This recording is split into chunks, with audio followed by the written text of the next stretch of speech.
Cara a cara, entrevistas a fondo, charlas de contenido que generan opinión pública. Cara a cara, interacción persona a persona con el periodista Enrique Tucent.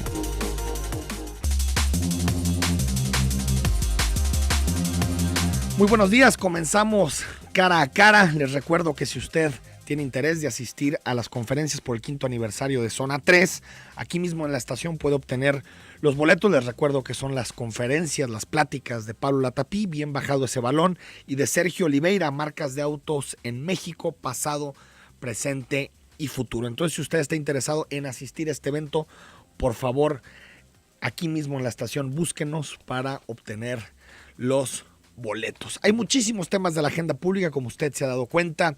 Siguen las reuniones los diálogos entre la Coordinadora Nacional de Trabajadores de la Educación y el gobierno federal, la Secretaría de Gobernación, encabezada por Miguel Ángel Osorio Chong. Ayer tuvieron su segunda reunión, no muy fructífera, por ahí de las 8 de la noche, no se llegó prácticamente a ningún acuerdo. Está anunciada una tercera reunión para mañana miércoles a partir de las 6 de la tarde. Todavía las posiciones, hay que decirlo, están muy lejanas, va a ser muy complicado que lleguen a puntos intermedios en este tema. Creo que sería un buen inicio de negociaciones que el gobierno federal pusiera el debate sobre los precios sobre la mesa, que eso es fundamental para de alguna forma desatorar las negociaciones, y que también la coordinadora pusiera de su parte para poder empezar a liberar algunas de las carreteras y las redes de comunicación de este país. Creo que sería un buen inicio de negociación para ya después entrar a un asunto que es todavía más complejo de negociar, que es el asunto de la reforma educativa. Y también, como saben, hay diferendo en el asunto del Hospital Civil, la Secretaría de Salud de Jalisco. Ha habido muchos problemas en materia de financiamiento. El Hospital Civil argumenta que sus problemas financieros tienen que ver con un adeudo que tiene la Secretaría de Salud, más bien en particular el Seguro Popular, que en su momento fue administrado y gestionado por el actual secretario de Salud, Antonio Cruces. Y por el otro lado, la Secretaría de Salud se defiende y dice, y lo dijo ayer en una entrevista con el periódico Mural, Antonio Cruces, que más bien tiene que ver con una mala gestión de los recursos por parte del Hospital Civil. Es decir, estamos hablando de un problema, un diferendo, que esperemos que se lleguen a buenos términos en los siguientes días, porque lo más lamentable sería que estos problemas administrativos, estos problemas de responsabilidad y de gestión política terminaran afectando a quienes acuden todos los días al Hospital Civil, y que bueno, sería de lamentar que se cumplieran estos paros o recortes técnicos que se han hablado en los últimos días, que se han hablado en particular por los titulares de los hospitales civiles. Entonces, el día comienza con estos dos temas sobre la agenda, dos temas que seguramente estaremos comentando con más profundidad en Cara a Cara. Pero hoy queremos, hablar durante esta hora que tenemos de Cara a Cara, queremos hablar sobre un tema que es fundamental para Jalisco, que se ha vuelto fundamental en los últimos años, que ha adquirido una profunda visibilidad, que es el asunto de la violencia que sufren las mujeres, todo tipo de violencias desde en el sector público, violencias en la casa. Y hemos invitado a una especialista en el tema, Guadalupe Ramos Ponce, y también a la titular del Instituto Jalisciense de las Mujeres, a Erika Loyo. Y saludamos primero a Guadalupe Ramos. Guadalupe, muy buenos días. Hola, buenos días, un gusto estar aquí. Gracias por acompañarnos. Erika Loyo se estará incorporando a esta mesa en los próximos minutos. ¿Y por qué no comenzamos, Guadalupe Ramos? Hace algunos días revisaba en la prensa un titular que sacó Milenio, en particular, lo recuerdo que fue ese periódico, donde hablaba de una reducción muy importante de los homicidios contra mujeres. Creo que hablaba de 25%, hasta donde recuerdo. Me gustaría preguntarte primero si son las cifras reales o si hay otro conteo. Y segundo, ¿cuántos de estos casos, que hasta donde recuerdo eran 49 en este año, pueden ser tipificados como feminicidios? Claro. Sí, bueno, esta información sale así en medios, particularmente en Milenio, como lo mencionas, después de una reunión que tuvo el CEPA-IBIM, el gobernador, en donde pues dan a conocer como estas cifras y estos datos, ¿no? Sin embargo, creo que está mal interpretada la información, que se manejó ahí, y que además como titular creo que constituye un gran retroceso, fíjate, cuando se habla de homicidios de mujeres y no de feminicidios, ¿no?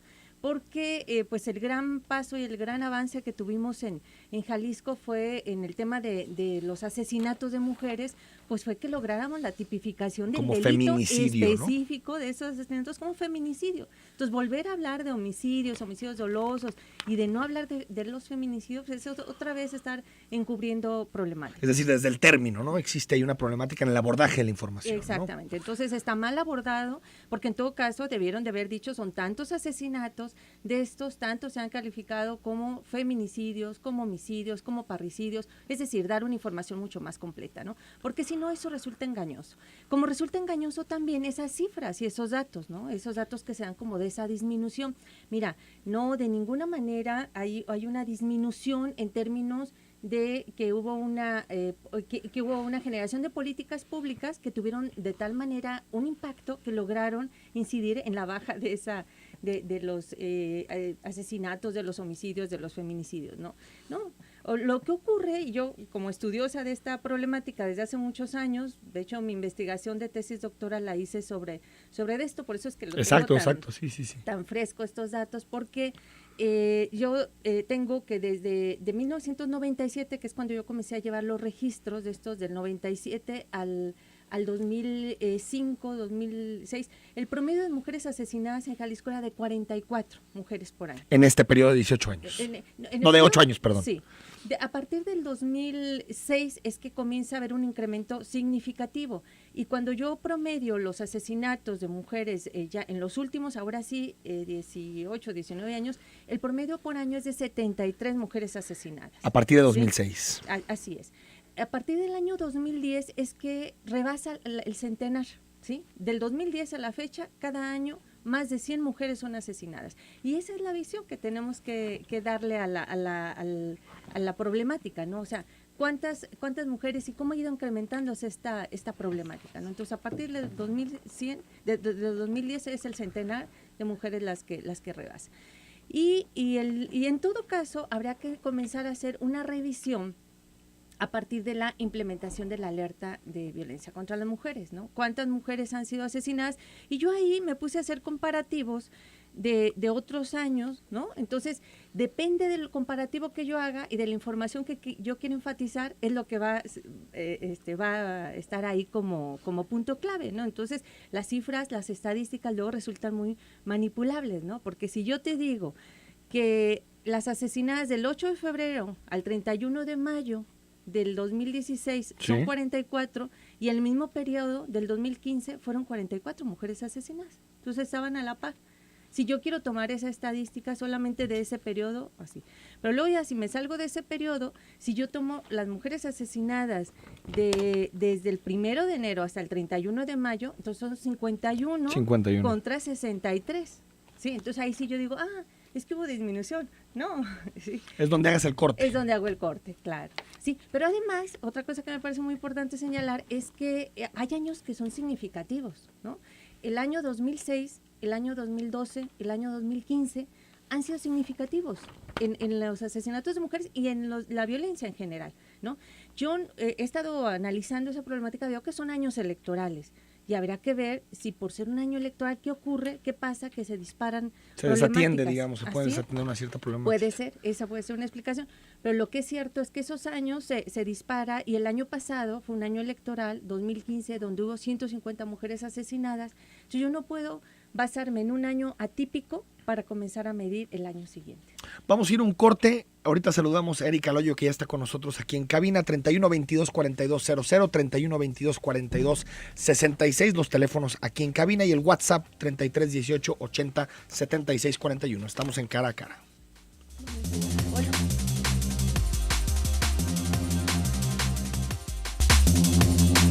9 de la mañana con 18 minutos. Estamos platicando sobre la violencia contra las mujeres después de que se decretó en Jalisco esta alerta de violencia contra las mujeres.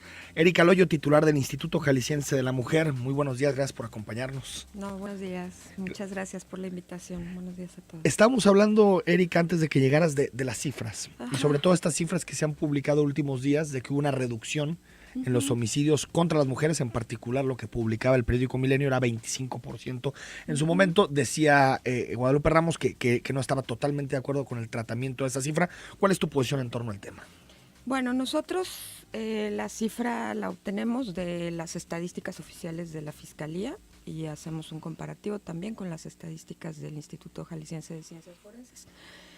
Tanto todos sabemos que nunca van a coincidir ni las estadísticas de ciencias forenses con las de la Fiscalía, por una razón fundamental, porque Ciencias Forenses recibe, perdón que lo diga así de crudo, cadáveres.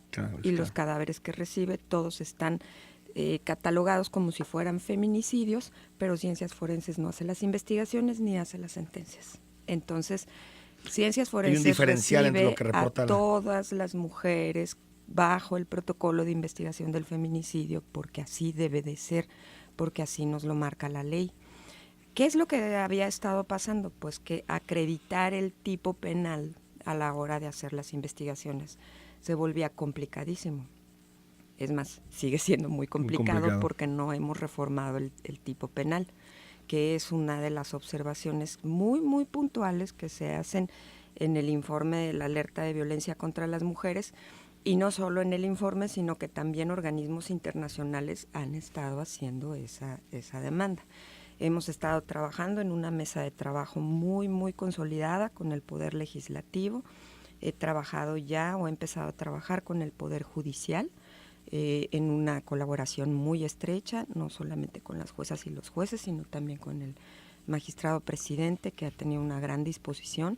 Entonces, el tema es ir avanzando en este tipo de circunstancias. ¿Qué es lo que ocurre aquí? Pues, insisto, cuando nosotros hacemos la comparativa, pues las comparaciones se hacen en función de cierto tipo de periodos, y el periodo de corte, pues, que nosotros tomamos es muy claro, y se hace a partir de los informes que se nos dan en Fiscalía y que se vertebran también algunos de ellos a partir de el Centro de Justicia para las Mujeres, informes con los cuales se hizo el informe de la alerta de violencia contra las mujeres. Al margen de lo que sea, yo he insistido, llevamos 4 meses de la alerta de violencia contra las mujeres. Estos 4 meses significan sí que vayas midiendo, pero sobre todo que vayas midiendo impactos cualitativos también sobre qué es lo que se ha modificado y cómo se ha modificado. Nosotros estamos sobre un proceso que, he insistido, es de mediano y de largo plazo. Las alertas no son varitas mágicas, no cambian por sí solas las situaciones, ni tampoco desaparecen los homicidios, ni tampoco desaparecen los casos de violencia. Entonces, comenzar a medirnos, comenzar a tener una tabla de indicadores que se hicieron de manera muy acuciosa con respecto a cada una de las conclusiones del informe, a cada indicador que se pone, porque cuando tenemos un indicador de medición ponemos hasta qué página corresponde del informe. Y esos indicadores se hicieron de una manera, insisto, muy acuciosa, han estado a la vista de todos, se pueden seguir. Entonces, ¿qué tenemos? Pues son indicadores que nos van midiendo los 4 meses que llevamos, aunque sí es importante señalar que para nosotros medir tendencias, que son las importantes, ¿no?, tendremos que esperar un tiempo determinado. Y eso es algo que ya lo hemos dicho y que lo hemos hablado con las investigadoras, con los investigadores, con las organizaciones que participan en los seguimientos, ¿no? No fue fácil llegar a construir esta tabla de indicadores, esa es una gran verdad, porque pues nosotros teníamos los indicadores del MIDE y los indicadores del PED y todo este tipo de cosas a las que nos debemos de sujetar, y los indicadores del informe se tuvieron que trasladar hacia la operación cotidiana del instituto, ¿no? Y no solamente desde el Estado, sino también pues vertebrarlo a los municipios, que les ha costado un poquito de trabajo entender que hay un apartado específico para los municipios que también tiene indicadores de medición, que también tienen que tener. Y bueno, hemos estado trabajando con ellos, dándoles unas tablas de orientación, cómo se pueden medir, cómo pueden estarlos pues señalando, ¿no? Entonces, nosotros, insisto, lo que llevamos en estos 4 meses, ahí está. Yo lo he dicho muy claramente, una muerte menos es significativa, importantísima, ¿no? Porque significa muchas cosas para la comunidad y para la sociedad en general. Pero en función de lo que mencionaba el señor gobernador el día de la presentación del último informe que tuvimos, hay una hipótesis que se acerca a partir de lo que hemos estado investigando y midiendo, que es, pues, a mayor denuncia, menos muertes, ¿no? Porque también tenemos una cantidad impresionante de denuncias que se han señalado. Este año se han otorgado la misma cantidad de órdenes de protección que se otorgaron el año pasado. Hasta junio. Hasta junio. Llevamos 3,400 y el año pasado fueron poco más de 3,300. La estimación que hace Fiscalía es que el año cerrará con 10,000 órdenes de protección. Entonces, ¿qué es lo que pasa? Pues que también sobre eso hay que elaborar guías, elaborar seguimientos, elaborar estrategias de cómo las policías municipales nos deben de ayudar para poder seguir y preservar la vida de esas mujeres. Entonces, sobre todo eso estamos trabajando, ¿no? El tema es, llevamos 4 meses, hay evidencias muy claras de que, pues, no es que la alerta haya funcionado, sino que ha habido una disminución, ¿sí? 10, 4, 5 vidas son significativas y representativas para nosotros. Sabemos. Pero este es un periodo que se tiene que medir de largo para tener tendencias. Para saber si es una tendencia por o simplemente. Supuesto. Guadalupe, Erika, ¿sabemos cuántos de estas muertes en 2016 han sido feminicidios o eso no lo podemos saber todavía?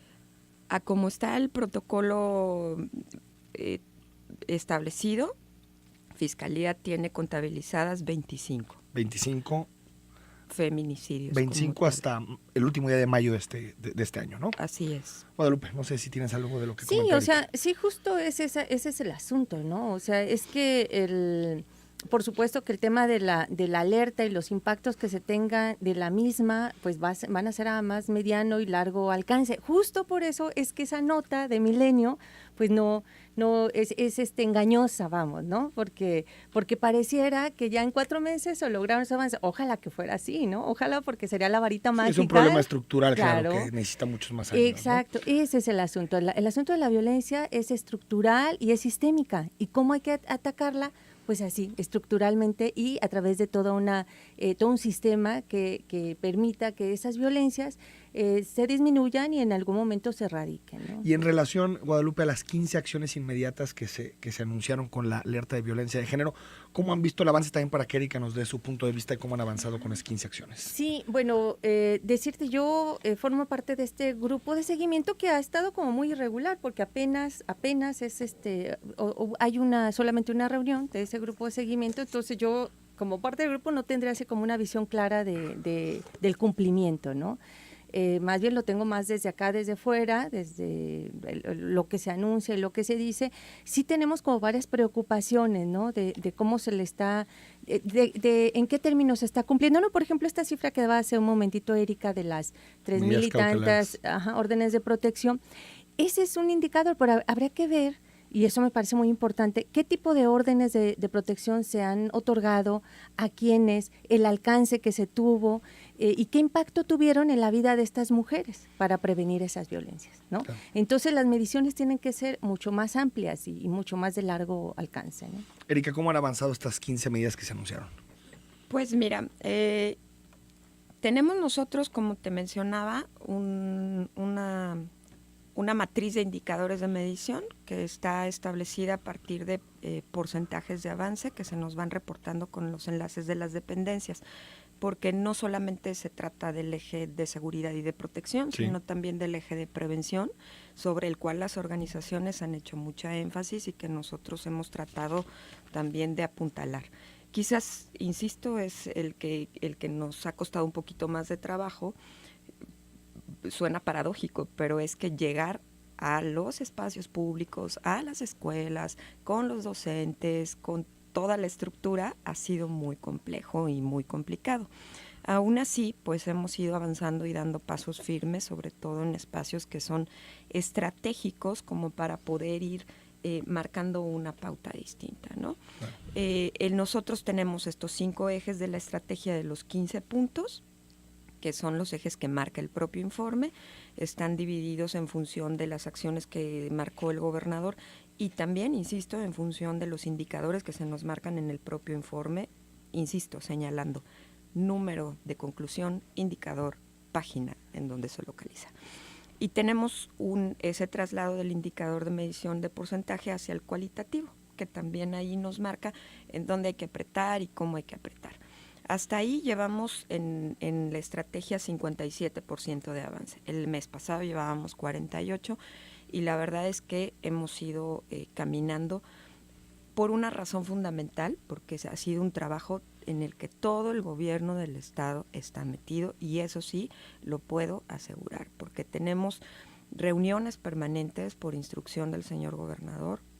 Los secretarios se han implicado, cada vez más secretarías se unen al tema de la estrategia. Por ejemplo, nosotros no teníamos contemplado innovación ya está. Incluida en la estrategia. Sí, claro, porque dijo, bueno, yo tengo institutos tecnológicos en donde tengo que hacer unidades de género, protocolos, claro, N cantidad de cosas, así es que ya estamos trabajando con ellos. Hemos avanzado, por ejemplo, en la capacitación y en la formación de las y los nuevos policías viales de Jalisco, que serán 75% mujeres, entonces hemos fortalecido mucho esa parte. Hemos avanzado en las escuelas, todas las escuelas de Ameca ya están capacitadas y sensibilizadas en esta primera etapa. Este mes terminamos El Salto y Puerto Vallarta, Guadalajara, zona metropolitana que es Guadalajara, Zapopan, Tlaquepaque y Tonalá. Avanzamos un poco más despacio. Y el próximo ciclo escolar aterrizamos toda la estrategia ya con niñas, niños, maestras y maestros a partir del Programa Nacional de Convivencia Escolar, porque por ley tenemos que anclarnos de eso, y con las y los multiplicadores de educación. Entonces, este avance, insisto, se ha dado en función de los indicadores que tenemos. Hay algunos, insisto, que van más flojos que otros. En los de prevención hemos tenido que acelerar muchísimo porque son espacios en los que hay que avanzar en todas las escuelas, pero por ejemplo hay cosas que ya están listas. La guía de órdenes de protección ya está lista. La guía de la aplicación de la norma 046 que hicimos con los colectivos también ya está lista.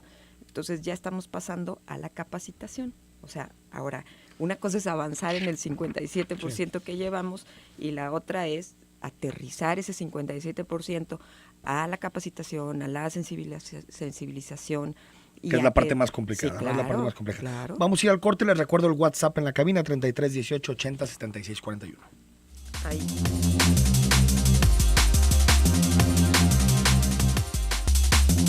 9 de la mañana con 35 minutos, seguimos en Cara a Cara platicando de pues este seguimiento a la alerta de violencia contra las mujeres que se decretó hace 4 meses y que bueno, pues ya ha habido aquí en la mesa un diferendo sobre las cifras y que creo que esto nos habla del buen debate público que ha jalado, digamos, este tema, este asunto. Lupita, me gustaría preguntarte sobre el tema del protocolo ALBA y qué resultados han visto, qué avances y si se está implementando adecuadamente. Sí, mira, ese también es parte de un proceso, ¿no? O sea, decirte primero que esto del protocolo, y también para que lo entienda tu auditorio, y también porque me gusta recuperar esta historia de las mamás de Ciudad Juárez, porque gracias a ellas es que tenemos protocolo ALBA, y este nombre, ellas, las mamás de las niñas y de las mujeres desaparecidas en los años 90, ante la parálisis gubernamental, ellas salían en la madrugada al alba, al amanecer, por eso se llama así, protocolo ALBA, sí, salían al amanecer a alertar justo a las niñas que estaban en las paradas de camión, a las jovencitas que iban a trabajar en la maquila, a decirles pues que tuvieran cuidado porque estaban secuestrando, llevándose a las jovencitas y que las estaban asesinando, desapareciendo, etcétera, ¿no? Entonces, algunos años después, el gobierno decide actuar e implementa un mecanismo así de alerta y que decide en honor a ella llamarle protocolo ALBA, ¿no? Entonces es un protocolo, este protocolo es un mecanismo de vinculación, de eso se trata, de que entre varias instancias, autoridades y y organizaciones incluso de la sociedad civil se vinculen, se articulen para que ante la desaparición de una niña, de una mujer, de manera inmediata se dé la voz de alerta y de búsqueda, ¿no? Entonces tiene varios procesos. En Ciudad Juárez, o sea, hay que aprender de la experiencia de Ciudad Juárez, porque allá en una primera etapa tuvo muchas fallas por esta desvinculación que había con las familias, ¿no? Y con las organizaciones de la sociedad civil. Entonces fue necesario, ahorita creo que hay un buen proceso precisamente por esta vinculación, ¿no? Desde el 2009 hay una sentencia, la sentencia que es conocida como de Campo Algodonero, en donde se obliga al Estado mexicano a la implementación del protocolo ALBA en todo el país, desde el 2009. 2009. En 2012, el entonces secretario de Gobernación da el anuncio oficial de que se implementa en todo el país, pero solamente fue el anuncio que hizo así, pero en realidad no se implementó. Los únicos que lo han implementado hasta este momento son Chihuahua y en segundo lugar Jalisco, por ahora. Ni siquiera los otros estados, Estado de México y Morelos, que se encuentran también en alerta, y ahora ya Michoacán, hoy acaban de anunciar la alerta de violencia de género en Michoacán. En Michoacán, sí. Así es. Y ni siquiera ellos han implementado el protocolo ALBA. Entonces, esto hay que decirlo, me parece un buen paso el que con la alerta en el caso de Jalisco se decidiera la implementación del protocolo ALBA, ¿no? Según tengo entendido, se siguió además un proceso de capacitación del personal aquí, fueron a Ciudad Juárez, sí, a recibir esta capacitación para poder implementarla. Entonces, ahorita están en este proceso de articulación y de vinculación, que ha tenido sus fallas, sí, como cualquier otro proceso que inicia, ¿no? El hecho, por ejemplo, de que esta niña, si recuerdas el caso de Tonalá, esta niña, que si se hubiese implementado el protocolo ALBA, seguramente la niña la tendríamos viva, ¿no? Y lo que la policía en el primer momento, la policía municipal le dijo a los familiares es que tenemos que esperar 24 horas para buscarla, porque ellos están todavía con esta idea que antes así les capacitaban, les decían, no, para declarar a una persona desaparecida hay que esperar 24 a 72 horas y entonces ya la comienzan a buscar. Ese es un absurdo porque justo las primeras horas son las más importantes en la búsqueda de una persona viva, ¿no? Claro. Erika Loyo, ¿cómo va el protocolo ALBA? Pues mira, las cifras que ha dado el fiscal de Derechos Humanos, que el doctor Dante Aro, que es quien maneja todo este tema, pues me parece que han sido cifras positivas. Yo particularmente desde el instituto hemos enfrentado pues este tipo de casos con la sociedad en donde se sigue pensando, la sociedad en general, que tienen que esperar 24 horas para poner una denuncia, cuando el protocolo ALBA inicia la búsqueda inmediata, como lo decía la doctora. Entonces creo que nos hace falta también una labor, aunque la hemos hecho en las redes sociales, en donde te puedas son prácticas imaginar, muy añejas, ¿no? Que se van interiorizando, ¿no? Exacto, nos hace falta una labor más de difusión para que la gente sepa que el protocolo se activa desde el momento en el que se hace la denuncia, ¿no? Entiendo que la mayoría de las mujeres, niñas y adolescentes que se han activado en las cédulas se encuentran durante la primera fase, ello significa que es en las primeras 24 horas. Decía Dante Aro que el 80%, ¿no? Se encontrará en esa primera fase. Sí, entonces lo que estamos haciendo pues es ya fortalecer, hasta donde entiendo, la firma de los convenios con quienes faltan firmar los convenios, fortalecer las capacitaciones. Nosotros tenemos que entrar a una etapa de capacitación con las instancias municipales de las mujeres para que conozcan el protocolo ALBA, para que sepan cómo actúa, cómo se debe de poner una denuncia, etcétera, etcétera. Las policías municipales se han estado capacitando sobre el tema, entonces creo que vamos avanzando. Un gran avance, me parece, fundamental, es que las instalaciones ya están en donde está la Fiscalía de Derechos Humanos, las acaban de inaugurar con todo el sistema operativo que es muy fuerte, ¿no? Entonces, ahí están Alerta Amber y Protocolo ALBA. Me parece que es muy bueno que estén juntas. Ha sido un Comparten esfuerzo. información, sí. Sí, ha sido un esfuerzo muy grande de parte de Fiscalía para poder hacer esto realidad, ¿no? Y que entonces podamos ir avanzando en este sentido. Sin duda, como dice la doctora, todas las herramientas son perfectibles. Te diría, la propia alerta como mecanismo, pues es perfectible porque nunca nadie había tenido una alerta de género o una alerta de violencia contra las mujeres. Si la hubiese habido, pues tendríamos ya una receta, ¿no?, de cuáles son los pasos que se deben de seguir y cuál es la metodología que debemos de implementar. Entonces, los 4 estados que estamos hoy en este proceso, pues hacemos o avanzamos en función de lo que nosotros percibimos que es lo correcto. Algunos de la mano de los organismos y otros no, como es el caso de Morelos, ¿no? Pero, por ejemplo, una organización a la que yo respeto muchísimo, que es Las Libres de Guanajuato, decía, es bien importante siempre caminar al lado de las organizaciones cuando se construyen estos procesos, ¿no? Ayer que decretaron la alerta en Michoacán, pues es lo mismo, o sea, yo preguntaba, ¿y ya tienen una estrategia, ya tienen una metodología, ya tienen todo? No, pues no. Entonces, siempre es bien importante pensar que en todos estos temas, pues se hace un camino de construcción que por supuesto es perfectible, que está a prueba y error, pero que se tiene que enriquecer con la labor de todas y de todos.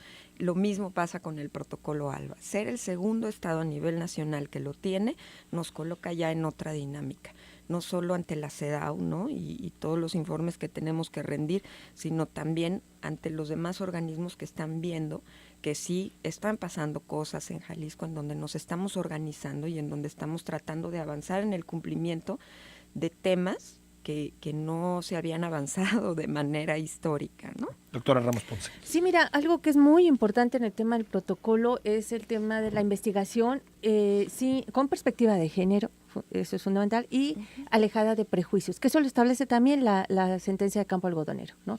Porque lo primero que se les pregunta a las familias de estas niñas y mujeres desaparecidas es el tema de los problemas familiares, de si tenían novios, si se fue con el novio. Sí, claro.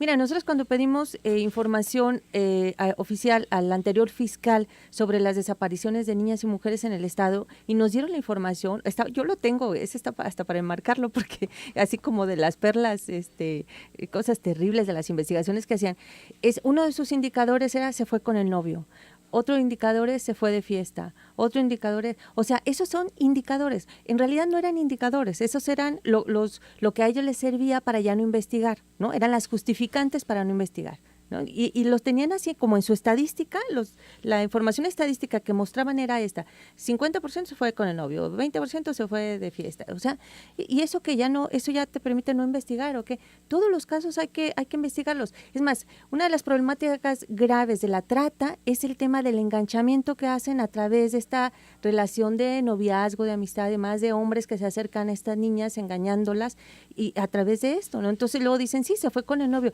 era un tratante, o sea, la engañó, o sea, ahora con las redes sociales peor, ¿no? Peor, y con el internet. Claro, entonces esta idea de que pues se fue con el novio y por eso ya no investigo, no están investigando un problema mayor que es justo el de la trata, ¿no? Vamos al corte, seguimos hablando sobre violencia contra las mujeres.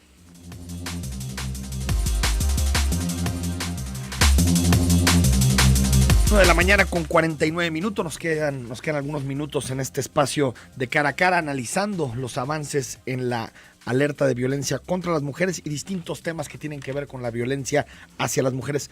Guadalupe Ramos, me gustaría preguntarte por un tema que generó muchísimo debate, que tenía que ver con esta madre que decidió amamantar en la Plaza Galerías, en esta plaza que está al poniente de la ciudad, a su hijo.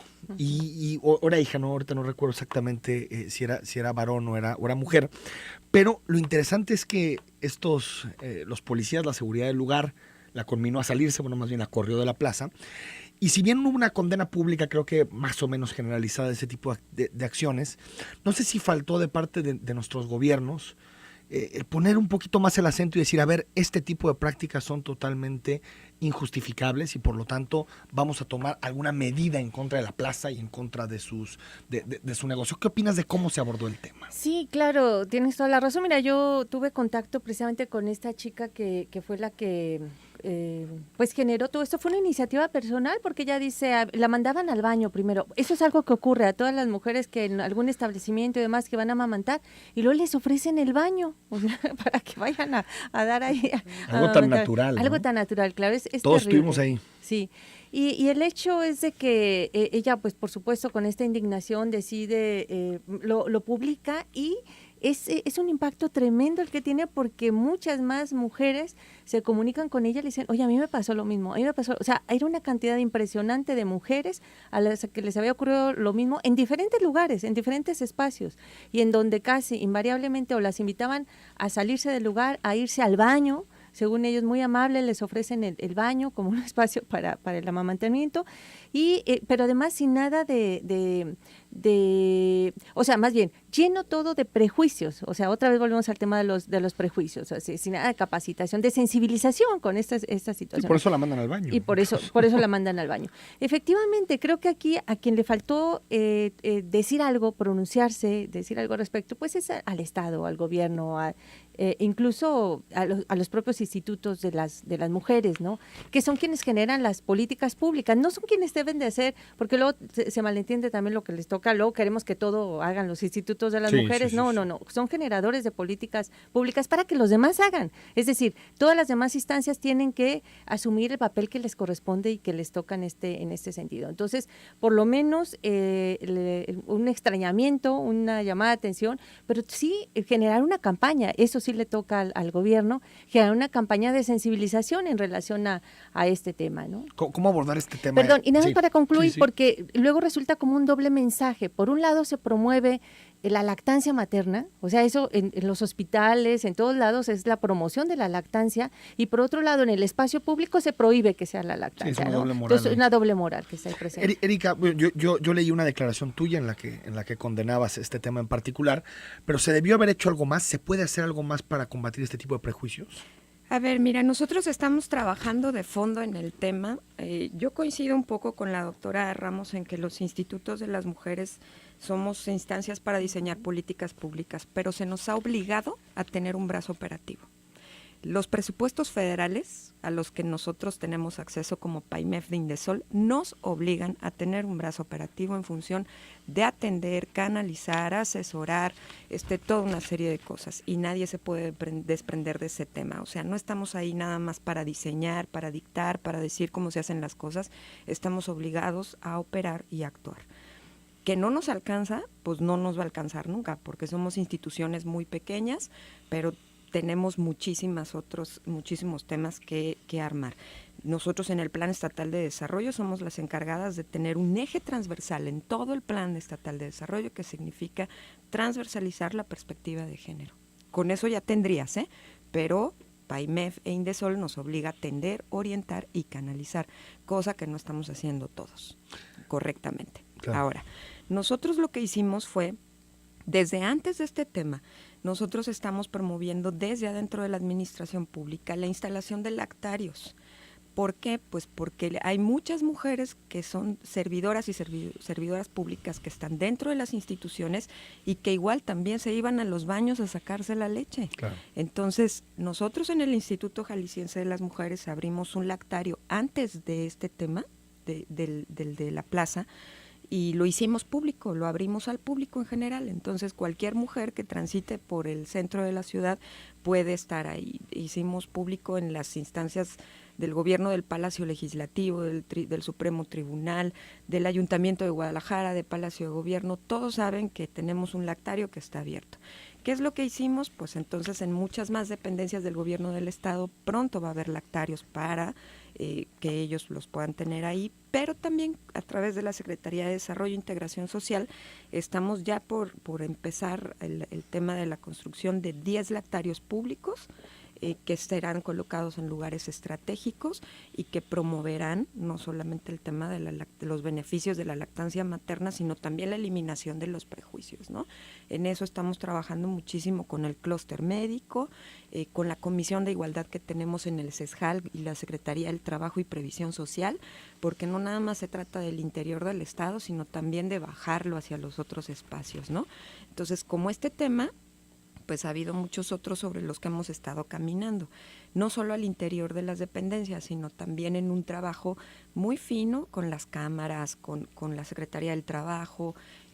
Justo el día de mañana hay sesión de la Comisión de Igualdad en el CESJAL y la Secretaría del Trabajo y Previsión Social, y se hablará de ya cuál es el modelo de lactarios que debemos de promover en las empresas, por ejemplo, ¿no? Entonces, creo que hemos ido dando pasos operativos. Nos quedan 2 minutos. Preguntarles, ¿cuándo sería un buen tiempo, un buen momento para analizar si la alerta de género, si la alerta de violencia contra las mujeres ha dado resultados o no? Si en realidad ha cumplido los objetivos que se planteó desde un primer momento. No sé quién quiere empezar. Todo el tiempo se tiene que estar evaluando. O sea, eso Pero no ¿en qué podemos... momento? ¿Habrá un momento en el que tengamos que decir, hay que modificar la estrategia? No.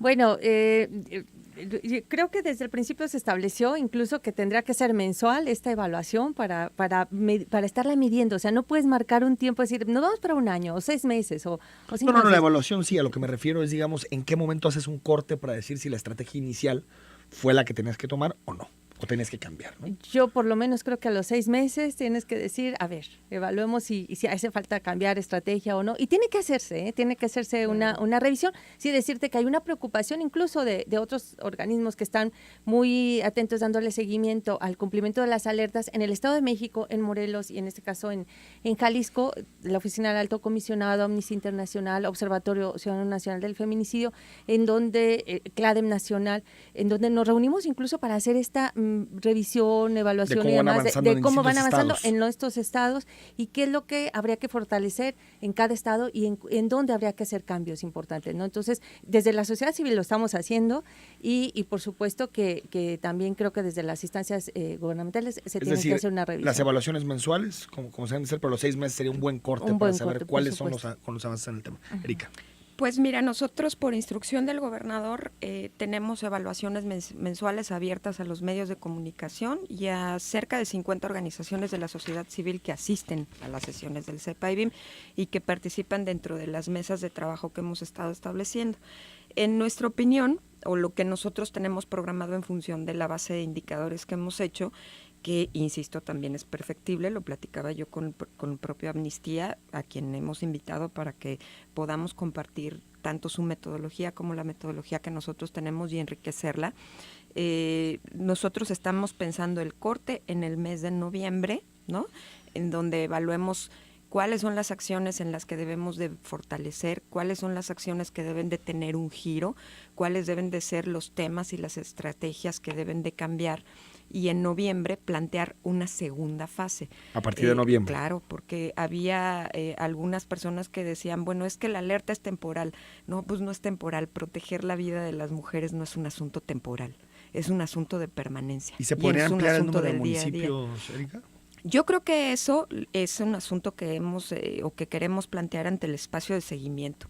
A nosotros nos parece bien importante que si hemos tenido avances en algunos municipios con algunos temas de transversalizar ciertas cosas, pues a lo mejor podrían incluir algunos otros municipios en donde se ha comenzado a ver que tienen problemas. En mi opinión, es un asunto que las y los expertos deben de evaluar, ¿no? Ahora, ¿qué haría yo? Pues yo de mutuo propio adoptaría las indicaciones del informe de la alerta como municipio, porque nada me cuesta mejorar el alumbrado público, mejorar los espacios públicos, mejorar los patrullajes, pedir asesoría. Ha habido varios municipios que se han acercado al instituto para pedir capacitación en este sentido. Erika Loyo, gracias. Se nos agotó el tiempo. Muchas gracias. Guadalupe Ramos Ponce de CLADEM, gracias por haber estado aquí. Gracias, al contrario. Yo soy Enrique Tucen y nos escuchamos mañana miércoles, cuando sea otro Cara a Cara.